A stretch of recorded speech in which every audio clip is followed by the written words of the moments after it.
datang di Teman Ngopi. Ngopeni pikiran.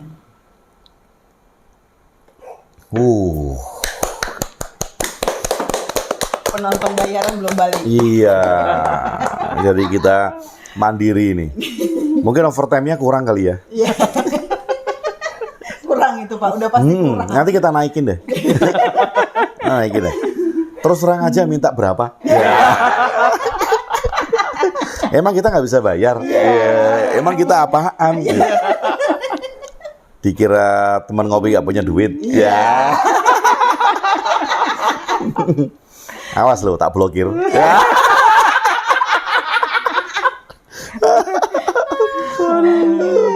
Kalau dalam bahasa Jawa itu terus kapokmu kapan?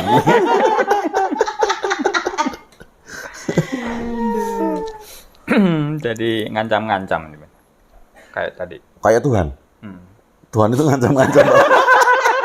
Kok saya aja? Mana momen? Lo kan kalau kamu nggak berbuat ini, kamu akan begini. Kalau kamu nggak berbuat gini, itu termasuk ancaman bukan? Ancaman itu Pak. Iya.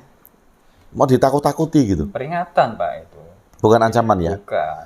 Jadi harus melihat bahwa itu adalah peringatan bukan ancaman. Peringatan terus nanti naik lagi setelah peringatan ada terus ada ancaman. Kalau betul sekali kan ada urutannya. Kasih peringatan. Siaga 1. Kasih tahu masih nggak ngerewes juga. Ya, kasih tahu kedua, SP2. No. Gitu. SP3-nya blok. Blok. Iya betul. Diingetin pertama. Kalau dalam bahasa Jawanya itu tambeng, iya kan? Diingetin kedua, masih nggak ngerti juga. Diingetin kedua enggak, ketiga didatengin lagi, masih nggak berubah juga, nggak ngerti maksudnya kan? Ya udah blokir, tamat, nggak ada. Artinya lu dan gue M. Ini sebenarnya demi kebaikan, Pak. Demi kebaikan, iya demi kebaikan, bukan tentang kebencian. Nah, kan Tuhan nggak punya rasa benci. Iya, kalau ingat artikel Bapak itu lebih ke save energy ya Pak. Iya, kita ngapain mikirin hal-hal yang nggak berguna? Toh kita punya kegiatan banyak, kita punya karya harus berjalan. Terus. Loh emangnya kita bikin konten yang mengandung edukasi ya? Itu nggak perlu energi. Kita overtime loh sampai jam 3 semalam. Iya Pak Ben aja kalau shoot 3 kali ini aja lemes ya, udah meleot. Tulang lunak. Nah, karena kita butuh energi untuk itu, untuk melakukan kebaikan-kebaikan, hal-hal bermanfaat, walaupun tetap ada juga orang yang menganggap nggak bermanfaat karena ngapa sih ngomongin Tuhan? Menyatakan Tuhan nggak ada itu kan nggak bermanfaat gitu. Nah berarti yang ngomong itu nggak detail melihat video. Yes. Nggak ditonton sampai habis ya. Oh iya nggak ditonton sampai habis. Ya nggak mungkin dong kita bikin satu langkah, bikin satu tindakan yang tujuannya nggak ada dan bertentangan dengan nilai-nilai Pancasila. Nggak mungkin dong. Kan kita tahu hidup di Indonesia. Sangat nggak gue banget Pak. Sangat nggak gue banget. Betul. Gaya Depok tuh momen. Coba ucapin lagi Om. Kayaknya tuh nggak gue banget ya. Nah, teman-teman di teman ngopi, cocok nggak gue-guenya Pak Ben? Gue-guenya cocok nggak gitu? Itu ala-ala Depok, Pak, gue-nya Depok gitu. Betul. Pak. Nah itu kan kita hidup di Indonesia ada Pancasila, negara berdasarkan ketuhanan yang Maha Esa. Ya kita seharusnya tidak melanggar itu. Nah, kalau kemudian kita pertanyakan lagi, yang melanggar kemudian siapa?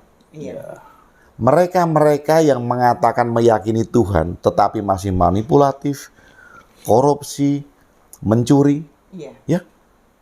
Atau mereka yang mengatakan tidak percaya adanya Tuhan, tetapi percaya dengan ketuhanan dan implementatif tentang kebaikan-kebaikan dalam hidup. Apa coba? Ini kan jadi kebolak-balik sekarang. Makanya kan dilihat detail. kemudian tujuannya apa. Video minimal videonya ditonton sampai selesai, Ya, tidak salah paham. apalagi cuma baca judul. Iya. Sudah baca judul, komen. Ngasih link loh. Ngasih link lagi. Makanya kita bahas linknya kan.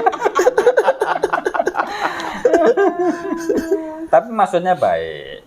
Maksudnya supaya kita mungkin mendapat pemahaman baru atau Enggak, atau menyuruh kita Atau kembali ke jalan yang komparasi. benar. Ya, kembali ke jalan yang benar menurut mereka. Menurut Kan? mereka.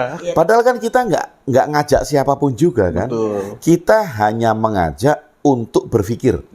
Iya. Ya kan? Iya. Kita tidak akan mengubah iman orang. Oh enggak lah, itu kan hak masing-masing untuk mengimani sesuatu. Enggak. Kita tidak akan mengubah kepercayaan orang. Enggak. kita untuk bercermin ya Pak, masing-masing bercermin. Bercermin dengan cara apa? Dengan cara berpikir. Kan boleh kan bertanya. Iya. Kan misalnya gitu, misalnya ada ancaman di dalam satu kepercayaan. Kalau kamu tidak berbuat ini, kamu akan mendapatkan ini. Nah ini kan bisa kita pertanyakan kan? Betul. Itu ancaman Tuhan atau itu peringatan kayak tadi Pak Ben. Pak Ben melihat bahwa itu adalah peringatan, misalnya. Nah kalau kemudian masa sih Tuhan tugasnya ngasih peringatan-peringatan. Ya kadang-kadang memang ya gitu Pak. Ya kan Tuhan itu maha kasih gitu kan. Jadi Kasih peringatan gitu. Langsung kita tendang gitu kan. Kayaknya kok nggak elok. Ya kasih peringatan dulu pelan-pelan. Tapi kemudian manusianya yang malah minta pada Tuhan untuk melaknat. Nah, Ya Tuhan, hancurkanlah bangsa itu. Hancurkanlah kaum ini. Wah, hancurkanlah kaum ini. Berikanlah balasan yang setimpal gitu. ya. Kok Tuhan disuruh ya? Dan disuruhnya berbuat yang seperti itu Itu lagi. lagi, iya. Nah ini kan kebolak-balik kan. Memahami itu yang terbalik-balik. Makanya kalau kemudian Tuhan tidak ada di dalam agama. Nah, itu tadi Pak, Agama tanpa Tuhan. agama tanpa Tuhan. Religion without God. Mungkin ya hilang ancaman itu kali Pak. Hilang peringatan. Kan gak ada Tuhan, gak ada yang memperingati. Pak. Iya. Dan Nanti yang mengawasi siapa Pak? nah makanya kan kalau kita hanya melihat separuh tentang religion without God, kita akan bertanya hal seperti itu. Karena apa? Karena selama ini merasa ada yang mengawasi. Iya. Tapi toh walaupun merasa ada yang mengawasi, tetap aja berbuat yang seenaknya. Bagaimana nggak diawasi? Nah, pertanyaannya yang harus kita balik. Bagaimana jika tidak diawasi, tetapi malah berbuat baik? Nah, ya, ini kalimatnya yang saya balik ini. Iya. Bukan selama ini ada Tuhan, Dia masih melakukan kejahatan. kejahatan. Bagaimana kalau Tuhan tidak ada, gitu kan? Iya. Apakah malah malah akan bertambah jahat gitu kan? Iya. Ya, berbuat semaunya. Betul. Kita balik. Bagaimana jika tidak ada Tuhan, tetapi dia malah berbuat baik? Loh kenapa bisa? Ya karena ternyata dia menemukan nilai-nilai yang membuatnya berbuat baik tidak di dalam Tuhan. Siapa tahu? Iya. Dan itu sangat mungkin terjadi ketika nilai-nilai itu cocok dengan dirinya. Iya, betul. Ya misalnya dia menganggap saya ya berbuat baik, ya udahlah berbuat baik aja walaupun katanya nggak ada reward. Yang ada. Ya. Iya. Iya kan? Tetapi kan agama tanpa Tuhan ini bukan berarti Tuhan hilang sama sekali. Iya. Jadi mungkin kalau persepsi tadi, ketika agama tanpa Tuhan, nggak ada yang ngawasin dong. Iya. Kita bisa berbuat semau gue gitu. Iya. Nah, istilah agama tanpa Tuhan ini kan istilah kan. Iya. Ini kan seperti kayak Penamaan. desireless, Iya. tanpa keinginan. Lo nggak mungkin hidup tanpa keinginan. Hidup pasti ada keinginan. Egoless, Nggak ada ego. hidup tanpa ego. Nggak mungkin kan. Kita hidup ya memakai ego. No mind, Nggak pakai pikiran. nggak pakai pikiran istilahnya gitu kan. Itu istilah yang diartikan secara harafiah. Nggak bisa kan kita hidup pasti pakai. Nah itu kan istilah kan. Seperti religion without God. Agama tanpa Tuhan ini kan istilah. Jangan diartikan harafiah bahwa ketika agama tanpa Tuhan ini kemudian Tuhan itu menjadi tidak ada sama sekali. Istilah itu merujuk kepada agama dipisahkan menjadi 3 bagian. Di dalamnya itu ada ajaran baik. Misalnya memberikan sedekah kepada fakir miskin, membantu orang, berkasih sayang, Perhatian dengan janda-janda. salah satunya. Loh kalau itu kebaikan kan? Iya. Itu kan nilai-nilai. Nah mungkin Yang Pak Ben diingat Pak Ben kok itu doang ya Pak? menemukan nilai-nilainya di sana. Itu nilai yang cocok sama Iya. Pak Ben itu. Cocok banget.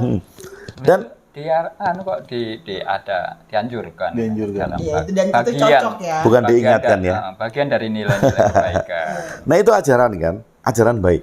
Nah ajaran baik ketika itu diajarkan nggak usah nyangkut-nyangkutin Tuhan, bisa nggak? Misalnya, Evi, kalau kamu menyantuni anak-anak yang nggak punya bapak dan ibu itu adalah kebaikan bagimu. Itu kebaikan. Kita tidak perlu menyertakan Evi, Tuhan itu memerintahkan kamu untuk menyantuni orang-orang yang kekurangan. Tanpa membawa-bawa Tuhan. Ajaran baik kita lihat sebagai ajaran baik. Kemudian yang kedua, kalau 3 tadi kan, ada kebudayaan. Bahwa agama yang berkembang di satu negara itu tentu membawa budaya. Iya. Pakaian, cara makan, cara masak, memilih hewan-hewan yang dimakan, ini kan budaya. Nah, bisa nggak ajaran baik ini dipisahkan dengan budaya? Jadi misalnya, Evi, kalau kamu jalan di Jakarta, itu kamu harus tertutup semuanya, hanya kelihatan mata kamu. Karena itu perintah Tuhan. Nah, ini adalah budaya yang dicampurkan dengan otoritas Tuhan. Nah, kalau kemudian setiap agama itu memberikan pelajaran budayanya dengan tepat, maka orang kan akan bisa melihat, oh iya, Menyesuaikan dengan budaya iya, setempat. kalau ada di padang pasir, oh ya jelas dong pakaiannya harus semuanya tertutup karena akan ada banyak badai pasir, panas. Kalau nggak diikat-ikat kepalanya sampai kayak diubel-ubel gitu, bisa mendidih gitu, keluar asapnya. Bisa buat nyeplok telur di atasnya. Jadi berkaitan dengan sistem dan bentuk geografisnya, Pak. Iya. Iya. Dan ini kan harus dijelaskan secara tepat kan, bahwa budaya itu bukan ajaran. Iya. Ajaran baik itu sendiri, Budaya. budaya itu sendiri, dan terakhir yang ketiga ini adalah teologi. Teologi itu adalah keyakinan tentang Tuhan di dalam masing-masing agama. Nah, karena ini adalah teologi, orang bisa belajar dan bisa tidak. Ini tidak dicampurkan dengan ajaran. Sehingga orang tahu, oh ternyata keyakinan Islam terhadap Tuhan itu begini loh. Iya. Dan dia berbeda dengan keyakinan Kristen misalnya. Kristen tentang Tuhan. Iya. Keyakinan Hindu tentang Tuhan. Keyakinan Buddha tentang Tuhan kan berbeda-beda. Kalau itu dipisahkan. Dan orang bisa misalnya saya Kristen, tapi saya mau belajar teologi Islam. Oh bisa, tanpa saya harus keluar dari agama saya dan pindah ke agama Islam. Atau tanpa harus disebut murtad oleh beberapa. Iya, karena dipisahkan tadi kan. Iya. Kalau dipisahkan, saya bisa saja belajar teologi apapun juga. Sehingga saya tahu kalau saya belajar teologi, itu bukan tentang apa yang saya yakini, tetapi struktur agama itu dalam perkembangannya meyakini terhadap sesuatu yang lebih besar daripada manusia. Nah, religion without God itu kan memisahkan ini, bukan kemudian agama tanpa Tuhan sama sekali. Ini kan istilah kan? Istilah. Bagaimana kita mendudukkan dalam pendidikan sekolah-sekolah, dalam pendidikan di lingkungan masyarakat, di apa? Ya mungkin di pondok, ya. Pondok itu kan bukan hanya Islam kan? Iya. Ada pondok Katolik, pondok Buddha, pondok Hindu gitu. Namanya aja yang berbeda. Betul, ini yang dipisahkan. Ajaran baik, ya ajaran baik. Bukan karena perintah Tuhan. Budaya, ya budaya. Fair, kita katakan, jelaskan bahwa itu budaya.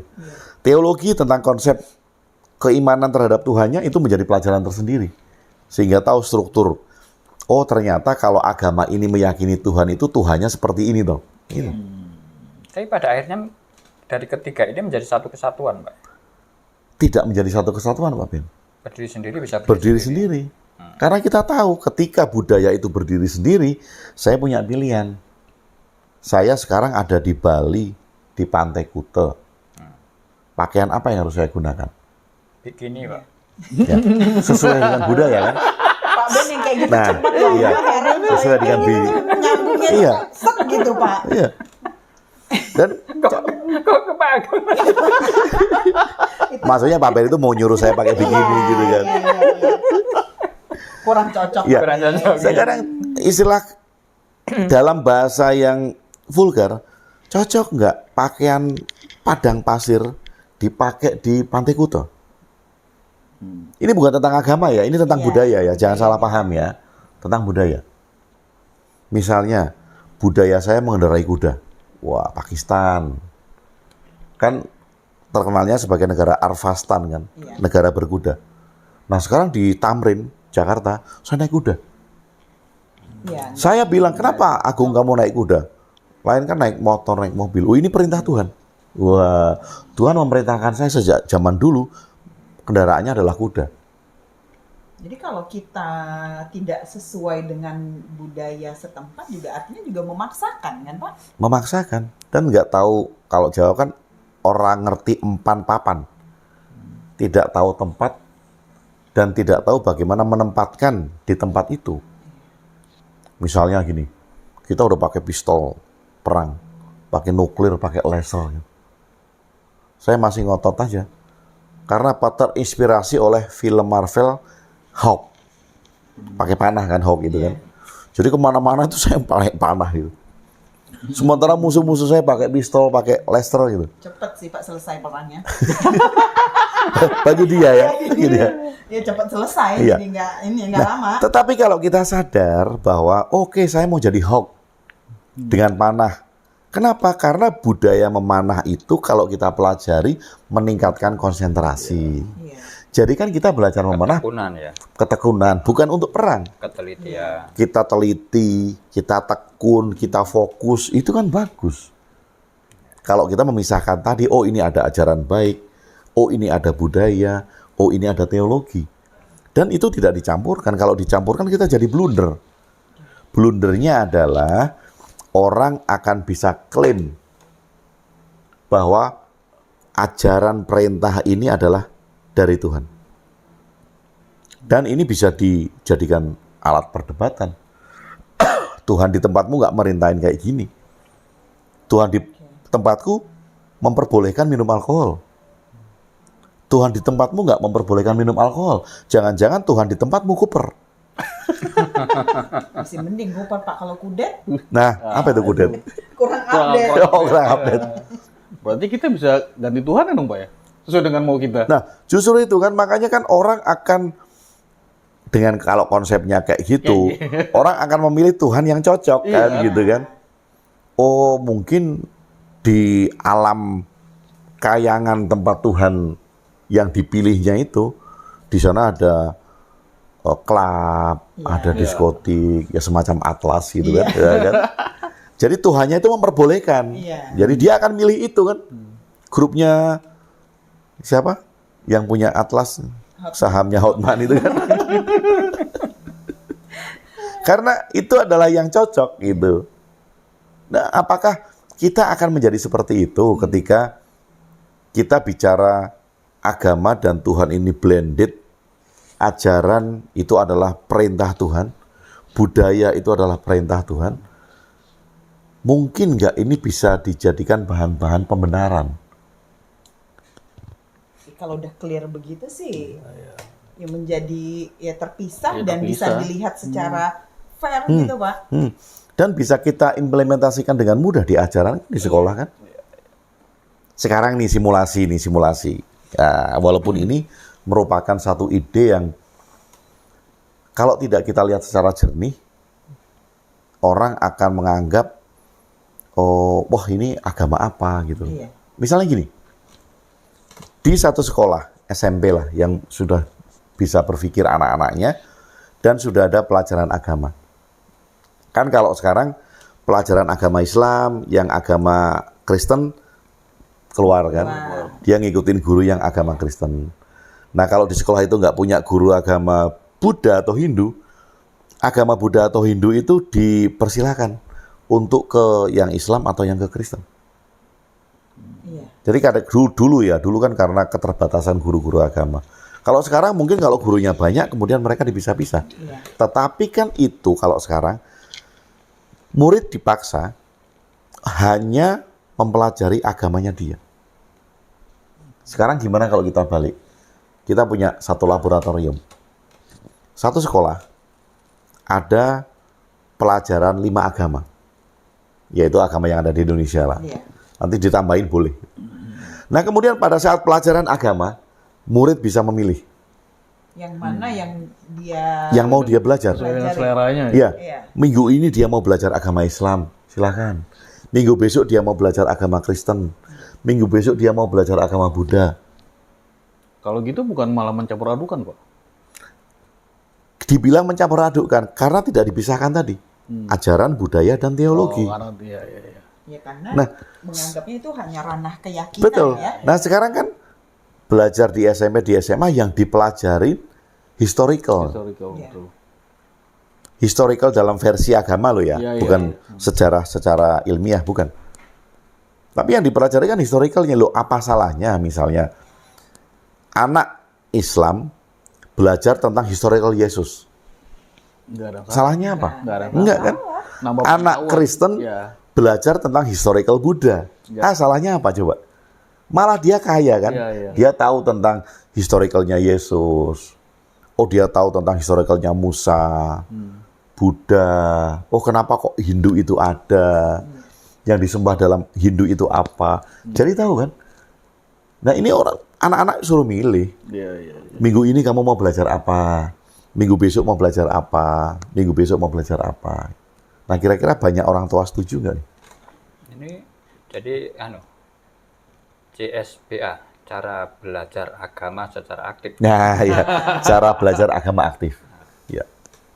Jadi dia tidak mudah terprovokasi. Iya, justru dengan mereka mempelajari agama lain, Tidak mudah terprovokasi. Nah sekarang seperti konten kita yang sebelum ini kan, banyak yang benci terhadap Israel, Iya. bukan karena kemanusiaan, tetapi karena memang ada sentimen terhadap Yahudi.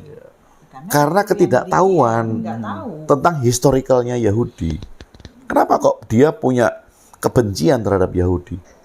Bukankah itu hasil propaganda gitu misalnya? Atau kemudian malah ada niat untuk membersihkan Yahudi dari peta dunia, misalnya gitu. Ini kan sentimen.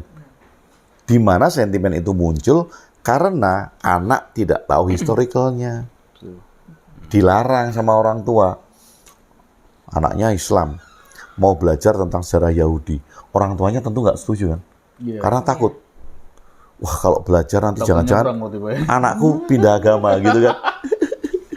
Itu tadi sisi positifnya kan, Pak. Tapi mungkin juga sisi bukan negatifnya, sisi yang perlu digali lebih lanjut lagi.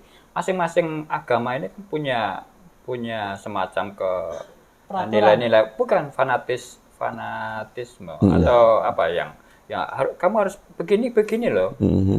Dan pagarnya itu udah jelas ini supaya kamu nanti tidak menyimpang dari apa yang kamu yakini gitu. Masing-masing punya kotak pagar-pagar tersendiri kan. Ini kalau nanti lompat pagar seperti apa? Loh, itu kan teologi Pak Ben.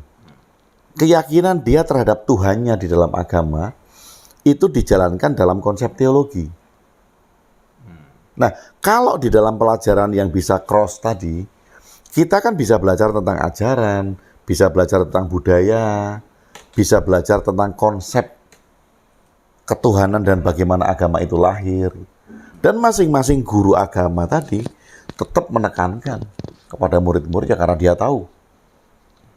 Tapi ini mungkin bisa diterapkan, tapi mungkin perlu masing-masing perlu nggak Pak? Misal disiapkan dulu nih dasar-dasarnya.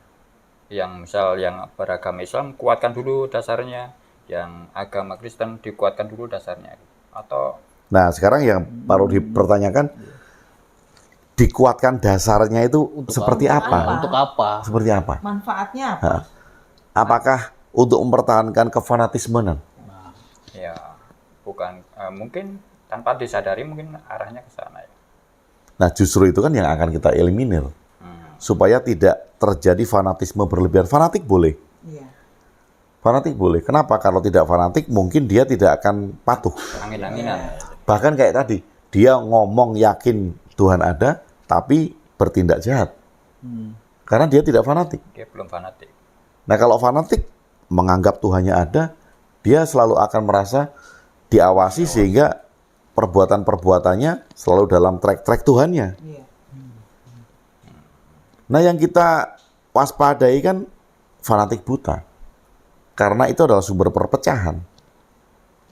Kalau itu digunakan sebagai sentimen-sentimen politik, fanatik buta itu, kita diadu domba dengan sentimen-sentimen agama, rusak.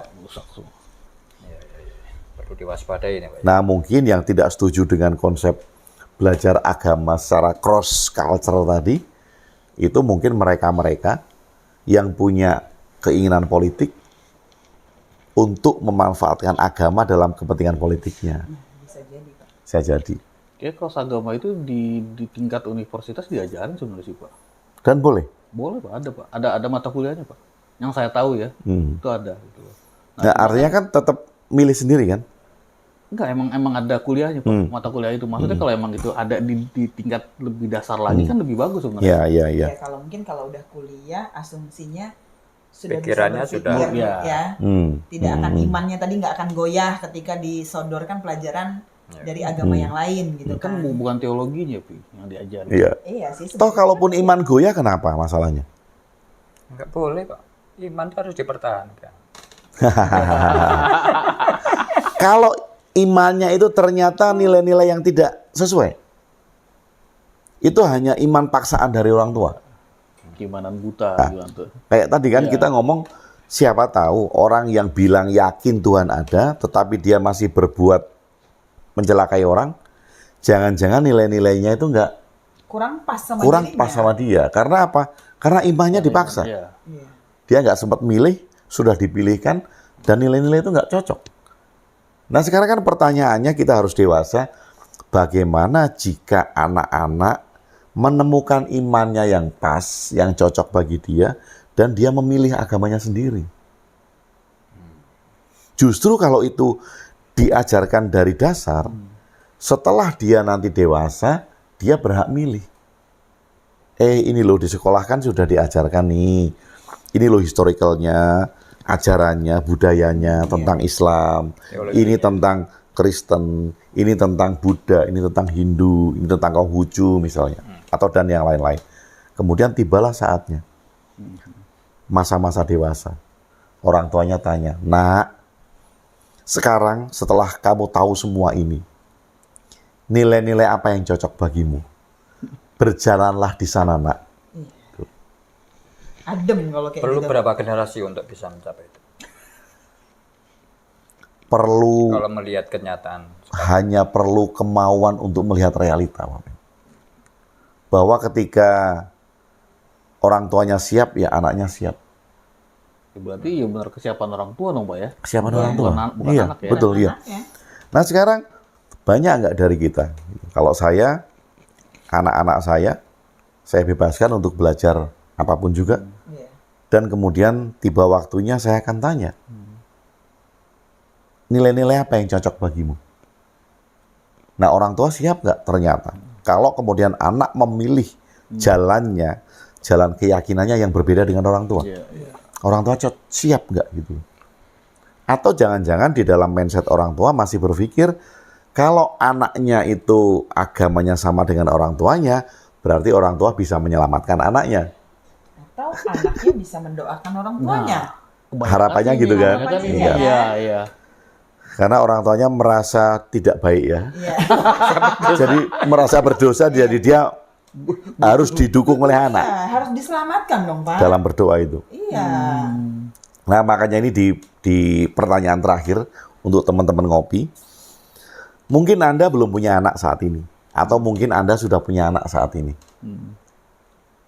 Siapkah kita berpikiran terbuka untuk memberikan fasilitas kepada anak-anak kita belajar semua agama yang ada? Kemudian di akhirnya nanti ketika anak siap memilih, kemudian orang tua tanya kepada anak, "Hei nak, nilai-nilai apa yang cocok untukmu dari semua yang kamu pelajari? Kalau kamu menemukan itu, silahkan berjalan di atas nilai-nilai itu." Siapkah kita dengan jawaban anak? Siapkah kita dengan jawaban anak? Dan siapkah kalau anak kita berbeda dengan kita? Gimana Pak Ben? Siap? Berubah aturan nggak? Nanti Masih harus, percaya dengan harus Tuhan? ditambahkan lagi. Kamu harus berpegang teguh pada keyakinan sudah kamu pilih. Gitu. Jangan mencela-mencela lagi gitu kan. Oh, itu boleh Iya, saja. tuh. Boleh aja. Biarkan saja. Ya kalau nggak cocok pindah lagi, Kalau nggak cocok, nggak masalah juga kan? nggak Pak Ben? masalah juga. Iya. Gak cocok lagi. Ya silakan aja. Berarti kan tidak menemukan Sampai dia nilai. menemukan. Sampai dia. Ini kan perjalanan. Hidup merupakan pengalaman-pengalaman batin yang harus terus dieksplorasi. Iya, Iya. betul. Nah, kalau gitu kan biar dijawab sama teman-teman ngopi. Iya. Barangkali Siapkah? punya pandangan-pandangan. Ya, siapkah orang tua ketika anaknya berbeda jalan? Dan siapkah orang tua memfasilitasi semua nilai-nilai dalam agama untuk anak? Dan kemudian orang tua mempersilahkan bila sang anak menemukan nilai yang cocok bagi dirinya. Siapkah kita? Sebuah tantangan. Kita seruput kopinya. Seruput kopinya dulu.